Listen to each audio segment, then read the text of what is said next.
Our brothers recently came out with a presentation on non-Israelites receiving salvation. They were kind enough to give the audience a PDF in order to peer review their information.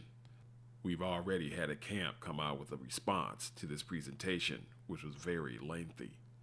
The brothers were comprehensive in presenting their case for non-Israelite salvation, and the response had to be equally as comprehensive. However, when a point has a faulty foundation, one only needs to remove pieces of the foundation for the whole structure to crumble. The claim of the presentation is non-Israelites can receive salvation, which involves not being in hard bondage, but being joyful servants, or what they call vassals, in the kingdom under the Israelites. There's a problem with this.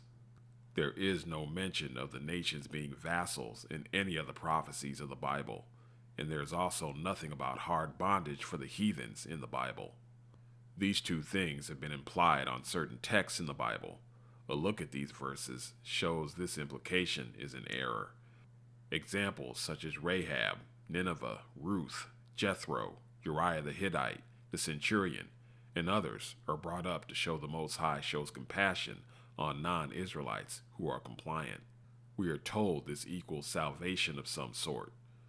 We're also told the Most High will punish all nations, but not every individual within these nations, i.e., those people and nations I mentioned. They bring out Jeremiah 30:16 to know how they do not deny captivity for the heathen, but not every individual heathen experiences this. The problem with this, if you look at verse 11 of the same chapter, is talking about all the nations in which Israel has been scattered. Jeremiah 30:16 isn't talking about individuals, but whole nations, because all these nations are our enemies according to Psalm 83 and 1 Maccabees 2:10. None of the heathens I mentioned earlier will be spared from this fate. They were only spared for the situations promised to happen at the time, such as Rahab being spared from the destruction of Jericho. Nowhere in the Bible does it say any of these people will not go into captivity described in Jeremiah 30:16. These particular heathens being spared from being killed off is being equated to some reward in heaven of being a happy servant without chains. This soteriological concept is alien to the Bible. To the point of the alleged heathen hierarchy in the kingdom, there are no vassals and there are no people in hard bondage. The only people who the scriptures say were in hard bondage were Israelites in their various captivities. There are only two fates for the heathen in the kingdom according to the Bible: those who will be our perpetual slaves, obeying our laws, observing the feast days, and giving us their possessions and wealth as tribute, and those who will be killed. The fate of the heathen in Isaiah 14 is for all the heathen who are not rebels. This includes Rahab, Ruth, Jethro, Uriah the Hittite, the centurion, and all the other compliant heathen. They will indeed be able to go to and from their land, but only to give lawful sacrifices, tribute, and observe the feast days. If they don't do this, their lands will face plagues and famines. The Bible only says these people can travel for the purpose of doing what is commanded of them. There are verses where the Most High says the heathen will be my people, or how the nations will be joined to Israel. What does this mean? One example of this is Zechariah 2:11, that says the heathen will join to the Most High and be his people. We need to read 3 verses before this to know what this is. These same people will be plundered. This is similar to what happened to the heathen in Isaiah 14. They're put in their place and made to be our slaves.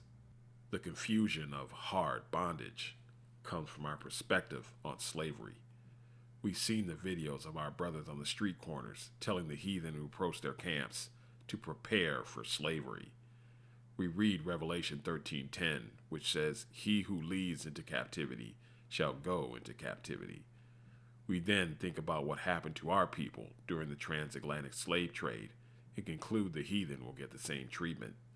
This is the hard bondage, but this simply isn't the case. Isaiah 14 and Zechariah 14 do not speak of whips, chains, lynchings, beatings, or rape. It says the nations will serve the Israelites as perpetual servants and will be forced to travel to Jerusalem to worship the king, give up all their goods and wealth to Israel, and observe the Feast of Tabernacles. If they do not, they will be punished. This is the fate of all heathen who are not killed off for being rebels. Is being subject to payment salvation? Because this is what the alleged vassals will have to do. Is observing someone else's laws and holy days and giving them all your wealth salvation? Are we seriously going to call something similar to what we are subject to here in America salvation? It gets worse once they go to the New Testament, as many of their points ignore the conflict between the circumcision group, who are the Jews, and those of the uncircumcision, who are the Gentiles, the scattered Israelites, whom all the prophecies of the Old Testament were talking about, and who Jesus was sent to be the light to. Many of their juxtapositions are contrasting Jews and scattered Israel. Romans 11 is about bringing the Jews and scattered Israelite Gentiles together so that all Israel will be saved. The letter to the Galatians is Paul attempting to resolve the conflict, which is noted in the Council of Acts 15. Paul also wrote to the Galatians that Jesus was sent for those who were under the law. What other nation was under the law but the Israelites? This matches up perfectly with what Jesus said out of his own mouth. He had not been sent but for the lost sheep of the house of Israel. Lost sheep refers to those who were in Gentile nations, following Gentile customs, and having no knowledge of the law and their heritage, as were the Ephesians. There are no promises given to the heathen by the prophets. All the promises are for Israel, confirmed by Paul in Romans 9. To say the administration of salvation had a radical change when Jesus died is to lie on the apostles who never said it, lie on Jesus who said the complete opposite, and to lie on the prophets of God, thus lie on the Most High himself. You think there's no punishment for this? You think there's no punishment for the confusion, discord, and misinformation you have brought to the community? They say the heathen will not get the same salvation as the Israelites, but their New Testament precepts say otherwise. Cornelius is an Israelite, but these guys say he's a heathen. Reading from Acts 10:1 to Acts 11:18, Cornelius, the alleged heathen, is receiving the same gift the Israelites get. There is no distinction between their salvation and Israelite salvation. Peter doesn't tell Cornelius about how he will be a vassal in the kingdom of heaven. None of the disciples say that to any of the people they talk to in the book of Acts, and none of the authors of the letters to the churches mention vassalage or any type of servitude in their letters. They then go to Galatians and quote Paul in Galatians 3:8, saying the Gentiles will be justified by faith, and quote God to Abraham, saying, "In you all the nations will be blessed." This means the heathen get the very same salvation and gifts and promises as Israel will get. There is no vassalage in Galatians 3:8. The heathen get to be sons of Abraham, just like the Israelites. If the response is, but they get a lesser salvation, you need to find the verse where it says this, because Paul does not make this distinction in his letter to the Galatians, who these guys claim are all heathens, by the way. Even going back to Isaiah 56, there's no distinction of salvation in this chapter. Israel and the heathen receive the same salvation. Nowhere in the Bible is there a separate salvation for Israel and for the heathen, and the precepts used to prove salvation for the heathen say they get the same thing as Israel. Isaiah 56 is talking about the Israelites who were excluded from the congregation in Deuteronomy 23, which were eunuchs and bastards. These are the outcasts of Israel. Scattered Israelites are the others the Most High will gather, besides those he will gather.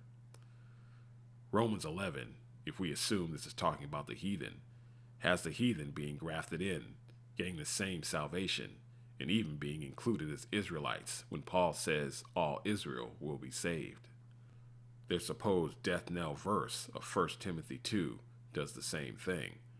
If the heathen is part of the all men, then they aren't getting a crumb of bread. They're splitting the loaf evenly with us, as there is no distinction when he says God desires all men to be saved and come to the knowledge of the truth. Looking at this verse, the all men here in context refers to men of all social strata. There's a semicolon after men, which notes what the all men refers to, which is kings and those in authority. You know there were various rebellions during this time against the rulers. Barabbas was a rebel who committed murder in an insurrection. Paul was accused of being an Egyptian who stirred up a revolt and led an assassination group. Paul wanted to let the believers know not to stir up rebellions and cause trouble, which is in line with what Jesus' admonition was to be wise as serpents and harmless as doves. He did this also in Romans 13 on obeying the governmental authorities. We should not exclude those in political office from our prayers, and while there were no Israelite kings, there were Israelites in political office at this time. We shouldn't exclude Hellenized Jews from salvation, and we shouldn't exclude Jews in political office from salvation. For God desires all men, regardless of social status, to be saved and come to the knowledge of the truth. In the same way, Israel was told by the Most High to serve Nebuchadnezzar, king of Babylon, in their captivities for their own prosperity. Paul tells Israel to pray for the prosperity of their leaders to their own benefit. Paul in verse 6 says Jesus gave himself as a ransom for all, but Jesus said he was only here for Israel. If I throw a party for all my frat brothers and say in the invite letter, all are welcome to come, am I saying anyone can show up, or am I only talking about my frat brothers? Context is key. Ephesians 2 says believers in Ephesus were once called Gentiles in the flesh by the circumcision, aka the Jews. It says they were alienated from the commonwealth of Israel and estranged from the covenant of promise. Estranged from the covenant of promise? That's absolutely not vassalage. That's Paul saying these heathen will get the same portion Israel will get. The covenants of promise are not crumbs. Saying these heathen will now get what is described in Romans 9:4 is not them getting crumbs. This doctrine simply doesn't work. It falls apart as the New Testament defeats its premise. The prophets talked about gathering scattered Israel. Jesus said he only came for the lost of Israel. And the only way to say the heathen can be saved from the New Testament is to give the heathen the same salvation as the Israelites. There is no justice in our people being enslaved to all these nations, and they get the same thing we get in the end. This is what you end up with if you follow what these guys are putting forth. You don't have to worry about being punished for closing the gates of the kingdom on the heathen, because the Most High closed the gates on them first.